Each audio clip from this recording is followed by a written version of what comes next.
West Indies के बीच में दूसरा ओडीआई तो समाप्त हो चुका है, लेकिन इसी मुकाबले में एक ऐसा पल आया जहां 99% जीता हुआ मुकाबला वेस्टइंडीज की टीम हार गई।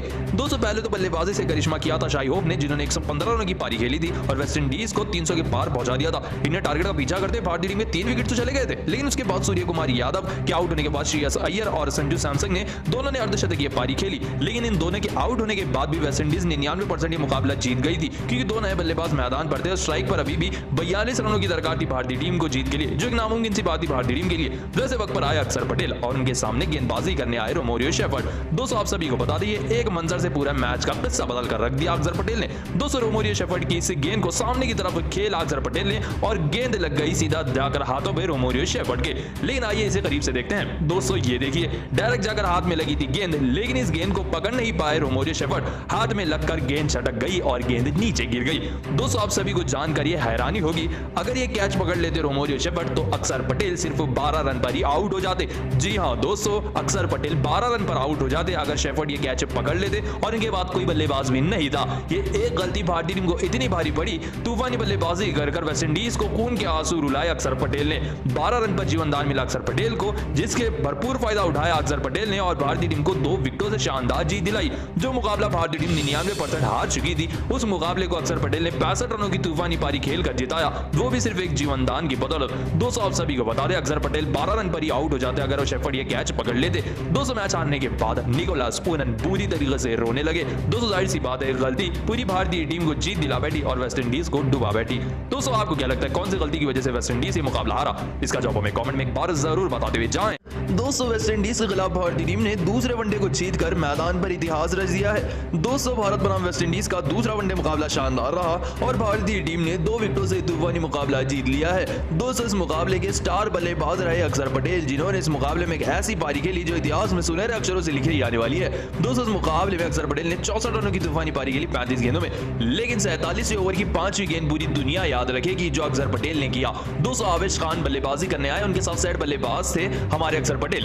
दोस्तों 47वें ओवर की 5वीं गेंद जैसे ही खेली आवेश खान ने स्ट्राइक पर तो टच कर वो सिंगल लेने के लिए दौड़ पड़े, लेकिन उधर से हाथ दिखाकर आधी क्रीज से वापस भिजाया अक्षर पटेल ने, जिसके ऊपर बुरी तरीके से इस तरीके से भड़कने लगे आवेश खान। दोस्तों आवेश खान सिंगल लेना चाहते थे, लेकिन अक्षर पटेल ने मना किया, आधी क्रीज से वापस भिजाया, क्योंकि अगर रनआउट भी हो जाते आवेश खान तो बड़ी बात नहीं थी, क्योंकि सेट बल्लेबाज से अक्षर पटेल ने इसीलिए उन्हें वापस भिजाया क्योंकि वो ओवर की आखिरी गेंद थी। अगर वो आखिरी गेंद पर सिंगल लेते तो वापस आवेश खान स्ट्राइक पर आ जाते और अक्षर पटेल नॉन स्ट्राइकर पर आ जाते। इस वजह से अपने आप पर भरोसा रखते हुए अक्षर पटेल ने स्ट्राइक ना लेने का फैसला किया और पूरा रिस्क आवेश खान के ऊपर डालते हुए वापस भेजने की कोशिश की और आवेश खान वापस पहुंच भी गए। लेकिन उसके बाद से अपने ऊपर जिम्मेदारी लेकर जो आवेश खान के बाद अक्षर पटेल ने तूफानी बल्लेबाजी की वो काबिले तारीफ थी। आखिरी 6 गेंदों पर 8 रनों की दरकार थी हमारी भारतीय टीम को और आखिरी 3 गेंदों पर 6 रनों की दरकार थी। छक्का लगाकर अक्षर पटेल ने इतिहास रचते हुए भारतीय टीम को जीत दिलाई। 2 विकेटों से भारतीय टीम ने ओवर की 34वीं गेंद पर यह मुकाबला जीता।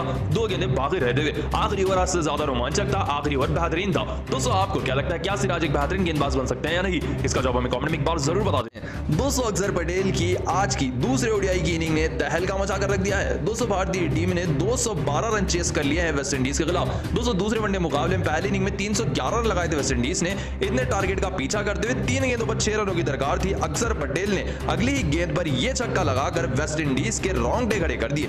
दोस्तों मैच हारने के बाद वेस्टइंडीज के सभी खिलाड़ी रोते हुए नजर आए। सबसे पहले ये गेंदबाज से काइल मेयर्स जो रो रहे थे, उसके बाद निकोलस पूरन तो अपने चेहरे को ढककर रोने लगे बीच मैदान पर। तो वहीं रोमन पोवेल ने उनके टीममेट आईपीएल के अक्षर पटेल को धन्यवाद किया इस मुकाबले के लिए। तो वहीं दूसरे खिलाड़ी जैसे कि शिमरो ब्रूक्स, शाई होप जिन्होंने सेंचुरी लगाई थी, उन्होंने भी आकर अक्षर पटेल को बधाई। तो आप सभी को बता दें 4 रिकॉर्ड अक्षर पटेल ने आखिरी ओडीआई मुकाबले में तूफानी तरीके से तोड़ दिए हैं, जहां की वो सबसे आखिरी के टेल एंडर बल्लेबाज बने हैं जिन्होंने वेस्टइंडीज को फाइनल ओवर में हरा दिया है। इसी के साथ अक्षर पटेल को मैन ऑफ द मैच के अवार्ड से भी नवाजा गया और उन्होंने भारतीय टीम का शुक्र अदा भी किया क्योंकि वो 5 साल के बाद ओडीआई क्रिकेट में वापसी कर रहे थे। तो इसीलिए अक्षर पटेल के लिए मुकाबला काफी ज्यादा जरूरी था और भारतीय टीम के लिए मुकाबला काफी ज्यादा यादगार था। दोस्तों आप सभी को बता दें भारतीय टीम ने इतिहास रच दिया है वेस्टइंडीज के मैदान पर उन्हीं को लगभग 12वीं बार ओडीआई सीरीज हराकर। दोस्तों आप अक्षर पटेल की बल्लेबाजी को 5 में से कितने नंबर देंगे? इसका जवाब कमेंट में जरूर बताएं। दोस्तों भारतीय टीम ने वेस्टइंडीज के खिलाफ 2 विकेटों से दूसरा ओडीआई मुकाबला जीत लिया है। इसी के साथ भारतीय टीम ये सीरीज को भी जीत चुकी है।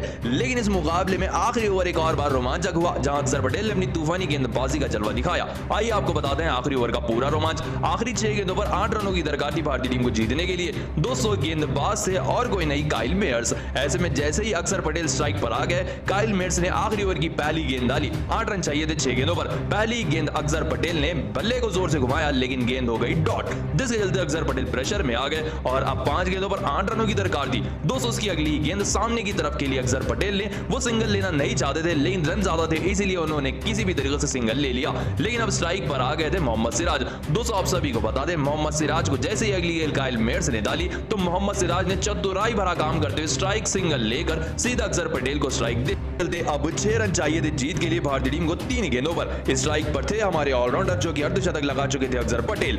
जैसे ही आखिरी गेंद डाली काइल मेयर्स ने तो फुल टॉस गेंद को जबरदस्त तरीके से खेला अक्षर पटेल ने और गेंद गई सीधा स्टेडियम के पार, जिसके चलते 2 गेंदें रहते हुए 2 विकेटों से भारतीय टीम ने तूफानी मुकाबला जीत लिया और इस सीरीज को भी 2-0 से जीत लिया है। जी हां दोस्तों, अक्षर पटेल को उनकी तूफानी बल्लेबाजी के लिए मैन ऑफ द मैच का अवार्ड भी दिया गया। स्कोर कार्ड आपकी आंखों के सामने है। तो दोस्तों आप अक्षर पटेल को आने वाले समय भारतीय टीम में देखना चाहते हैं या नहीं, इसका जवाब हमें कमेंट में एक बार जरूर बताते हुए जाएं। दोस्तों ऐसे में पूरन और होप के बीच में पार्टनरशिप बड़ी हो रही थी, तभी शार्दुल ठाकुर इसी यॉर्कर गेंद को पढ़ने ही पाए निकोलस पूरन और इस तरीके से क्लीन बोल्ड होकर रह गए। दोस्तों इस तरीके से निकोलस पूरन बोल्ड होकर रह गए। दोस्तों तूफानी अर्धशतक की पारी खेल 74 रनों की तूफानी पारी खेल कर शार्दुल ठाकुर के हाथों कप्तान पूरन आउट हुए, लेकिन उनके बाद भी शाही होप की तूफानी बल्लेबाजी बरकरार रही और आखिरकार ही अपने शतक तक पहुंच ही गए। जी हां दोस्तों, इस वनडे श्रृंखला का पहला शतक लगाया वेस्ट इंडीज के पहले सलामी बल्लेबाज शाही होप ने और इतिहास रच दिया है मैदान पर। दोस्तों आप सभी को बता दें, उनके साथ बल्लेबाजी करने आए थे रोमन पोवेल, लेकिन ये भी आते ही ताबड़तोड़ शॉट्स लगाने के चक्कर में ठाकुर की इस गेंद पर सामने खड़े अय्यर को अपनी कैच से बैठे। दोस्तों ये फिनिशर के रूप में आए थे, लेकिन अपना काम नहीं कर पाए। 13 रन बनाकर 10 गेंदों का सामना करते हुए रोमन पोवेल अपनी विकेट गवा बैठे। दोस्तों फिलहाल शाही होप उनके बाद भी बल्लेबाजी कर रहे थे और शाही होप की तूफानी बल्लेबाजी बरकरार थी। उनके साथ रोमोरियो शेफर्ड आए थे मैच को फिनिश करने के लिए, ये भी तूफानी बल्लेबाजी कर रहे थे, शाही होप भी तूफानी बल्लेबाजी कर रहे थे। तभी कहानी में ट्विस्ट डाला शार्दुल ठाकुर किसी और कर गेंद ने बल्ले का एज लेकर बाउंड्री पर खड़े अक्षर पटेल के हाथों में जाकर गिरी गेंद और शतक लगाने वाले बल्लेबाज शाही होप 115 रन बनाकर 135 गेंदों का सामना करते हुए 3 छक्के लगाकर 8 चौके लगाकर शार्दुल ठाकुर की गेंद पर बेहतरीन पारी खेलकर आउट हुए।